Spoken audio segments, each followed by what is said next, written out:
ভারতবাসী স্মরণ করো একটু তাদের কথা, প্রাণের বিনিময়ে যারা আনলো স্বাধীনতা।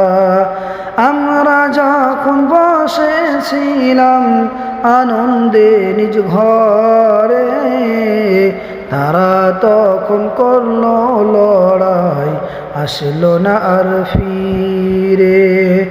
রঙের খেলায় মেতেছিলাম হোলির দিনে মোরা, রক্ত হোলি খেলেছিল লড়াইয়ের মাঠে তারা।